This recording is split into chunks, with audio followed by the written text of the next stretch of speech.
Hello guys, welcome back to my YouTube channel. आशा है कि आप सभी काफ़ी अच्छे होंगे और अपने एग्ज़ाम की तैयारी आप सभी काफ़ी अच्छे से कर रहे होंगे। आज के इस वीडियो में हम संसदीय अधिनियम से जो भी महत्वपूर्ण प्रश्न एग्ज़ाम में पूछे गए हैं उनको आज की इस वीडियो में देखेंगे। तो ये पार्ट सेकंड है। अगर पार्ट फर्स्ट आपने नहीं देखा है तो एक बार ज़रूर देखिए। देखिए, यहाँ पर हम केवल व केवल उन्हीं प्रश्नों को देखते हैं जो कि एग्ज़ाम में पूछे गए हैं और एक से अधिक बार एग्ज़ाम में पूछे गए हैं, चाहे आपका यूपी पीसीएस का एग्ज़ाम हो, आरओ एआरओ का एग्जाम हो या फिर बीपीएससी का एग्जाम हो। ठीक है, तो जो भी एग्जाम में पूछे गए हैं केवल और केवल उन्हीं प्रश्नों को हम यहाँ पर देखते हैं। और यहाँ पर देखिए, एक भी प्रश्न अपने मन से नहीं लिखा गया है, केवल व केवल मेरे द्वारा उन्हीं प्रश्नों को लिखा गया है जो कि एग्जाम में पूछा गया है। तो आप वीडियो को अंत तक जरूर देखिए और साथ ही साथ अपने यार दोस्त मित्र को भी शेयर कीजिए। तो इसी प्रकार से देखिए, पॉलिटी के अन्य चैप्टर जैसे कि फंडामेंटल राइट, फंडामेंटल ड्यूटीज़, ये सारे चैप्टर मेरे द्वारा कराए जा चुके हैं। तो अगर आपने ये वीडियोस नहीं देखा है तो मेरे चैनल मिशन एग्जाम क्लियर के प्लेलिस्ट में जाकर देख सकते हैं। तो चलिए यहाँ पर हम देखते हैं पहला प्रश्न जो कि संसदीय अधिनियम से है। ठीक है, तो यहाँ पर देखिए पहला प्रश्न है, अनुसूचित जाति और अनुसूचित जनजाति अधिनियम 1989 के अंतर्गत किस धारा में आर्थिक बहिष्कार को परिभाषित किया गया है। इसमें पूछा गया है कि जो SC/ST एक्ट है 1989 का, उसके किस धारा में आर्थिक बहिष्कार को परिभाषित किया गया है। ठीक है, तो यहाँ पर आप धारा देख सकते हैं, धारा 2 के ख और ग में परिभाषित किया गया है। ठीक है, तो इस प्रकार से एग्जाम में प्रश्न पूछे जाते हैं।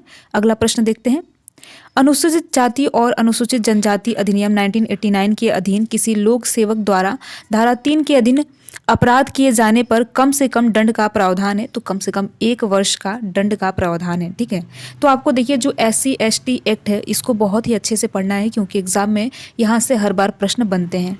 अगला प्रश्न देखते हैं, अनुसूचित जाति और अनुसूचित जनजाति अत्याचार निरोधक, ठीक है, अधिनियम 1989 के अंतर्गत किस धारा में विशेष न्यायालय की व्यवस्था का प्रावधान है। तो धारा 14 में विशेष न्यायालय का प्रावधान है। तो यहाँ पर होगा धारा 14। ठीक है, अगला प्रश्न है, अनुसूचित जाति और अनुसूचित जनजाति जिसे अत्याचार निवारण अधिनियम भी कहा जाता है 1989 के अंतर्गत किसी निर्णय, दंडादेश या आदेश के विरुद्ध उच्च न्यायालय में अपील होती है। तथ्यों और विधि दोनों के संबंध में उच्च न्यायालय में अपील होती है। ठीक है, तो यहाँ पर देखिए तथ्यों और विधि दोनों के संबंध में उच्च न्यायालय में अपील की जा सकती है।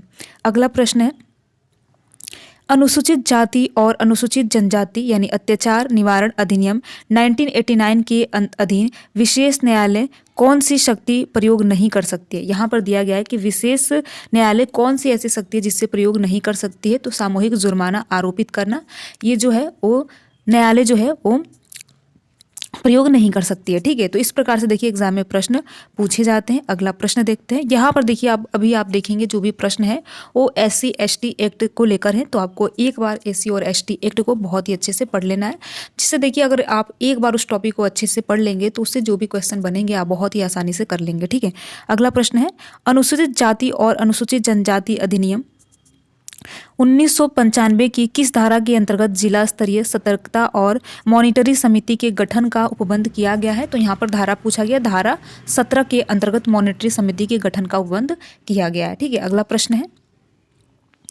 यहाँ पर देखिए अगला प्रश्न है, अनुसूचित जाति और अनुसूचित जनजाति नियम 1995 की किस धारा के अंतर्गत वार्षिक रिपोर्ट के लिए सामग्री का उपबंध है। तो धारा 17 के अंतर्गत सामग्री का उपबंध है। ठीक है, अगला प्रश्न है, संसद के सूचना का अधिकार अधिनियम को भारत के राष्ट्रपति की स्वीकृति प्राप्त हुई है। यहाँ पर देखिए पूछा गया है कि संसद के सूचना का अधिकार यानी RTI के बारे में पूछा गया है को भारत के राष्ट्रपति की स्वीकृति प्राप्त हुई 15 जून 2005 को। राष्ट्रपति महोदय की जो स्वीकृति है वो RTI अधिनियम को प्राप्त हुई। ठीक है, अगला प्रश्न है, देखिए सूचना का अधिकार है, राइट टू इन्फॉर्मेशन, आपने उम्मीद है कि पढ़ा होगा पॉलिटी में।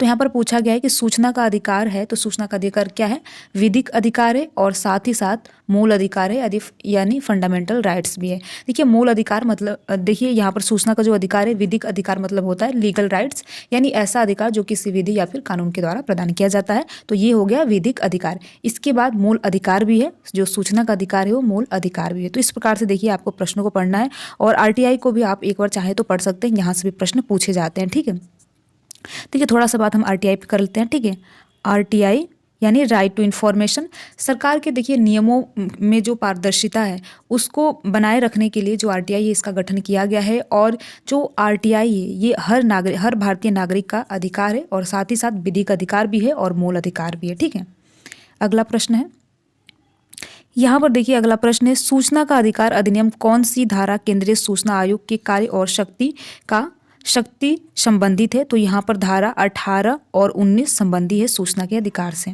ठीक है, अगला प्रश्न है, सूचना का अधिकार अधिनियम की धारा 20 के अंतर्गत कौन सा जुर्माना लगा सकता है? जो सूचना का अधिकार है धारा 20 के अंतर्गत कौन सा जुर्माना लगा सकता है? तो केंद्रीय सूचना आयोग या राज्य सूचना आयोग का जो जुर्माना है वो लगा सकता है। अगला प्रश्न है, मजदूर किसान शक्ति संगठन नामक सामाजिक आंदोलन भारत में संबंधित है? तो आरटीआई यानी राइट टू इन्फॉर्मेशन से संबंधित है। ठीक है, इस प्रकार से देखिए आंदोलन भी पूछ लिए जाते हैं और ये पूछा जाता है किससे संबंधित है। ठीक है, अगला प्रश्न है, नामित शर्मा बनाम भारत संघ संबंधित है? सूचना का अधिकार यानी राइट टू इन्फॉर्मेशन एक्ट 2005 से नामित शर्मा बनाम भारत संघ संबंधित है। ठीक है, अगला प्रश्न है, सूचना का अधिकार अधिनियम का उद्देश्य है सार्वजनिक अधिकारों को सूचना प्राप्त करने की पहुंच। देखिए सूचना का अधिकार इसलिए इसको गठित किया गया था कि सरकार में जो भी कामकाज होते हैं उनको पारदर्शी तरीके से बनाया जाए, यानी लोगों के पास, हर जो भारतीय नागरिक हो उनके पास जानकारी हो कि जो सरकार का कामकाज है वो कितनी पारदर्शिता से कराया जा रहा है। तो ये सार्वजनिक अधिकारों को सूचना प्राप्त करने की पहुंच है जो सूचना का अधिकार है। ठीक है, इसी उद्देश्य से सूचना के अधिकार को गठित किया गया है। अगला प्रश्न है, किस उच्च न्यायालय ने अपने महत्वपूर्ण फैसले में कहा है कि आरटीआई आवेदक सूचना के अधिकार के अंतर्गत सूचना मामले का कारण अवश्य बताना चाहिए? तो यहाँ पर मद्रास उच्च न्यायालय ने कहा है कि सूचना, यहाँ पर देखिए एक बार फिर से इस प्रश्न को देख लीजिए, यहाँ पर किस उच्च न्यायालय ने अपने महत्वपूर्ण फैसले में ये कहा है कि आरटीआई आवेदक सूचना के अधिकार के अंतर्गत सूचना मामले का कारण अवश्य बताना होगा? यानी मान लीजिए अगर आपने किसी चीज़ पर आरटीआई फाइल किया है तो आपको ये बताना पड़ेगा कि आपने क्यों ये सारी चीज़ें, मतलब आपने क्यों ये फाइल किया है, आपने मतलब सूचना के अधिकार का आपको कारण बताना होगा। तो किस उच्च न्यायालय ने किया है? तो मद्रास उच्च न्यायालय के द्वारा ये मद्रास उच्च न्यायालय ने अपने फैसले में दिया है कि अगर कोई जो व्यक्ति है या कोई आवेदक है अगर वो आरटीआई फाइल कर रहा है तो उससे बताना पड़ेगा, सूचना के मामले का भी कारण देना पड़ेगा कि क्या आपको खुद के जानकारी के लिए ये सारी चीज़ें कर रहे हैं या फिर किसी और के लिए। ठीक है, तो इस प्रकार से देखिए प्रश्न एग्जाम में पूछे जाते हैं थोड़ा सा घुमाकर।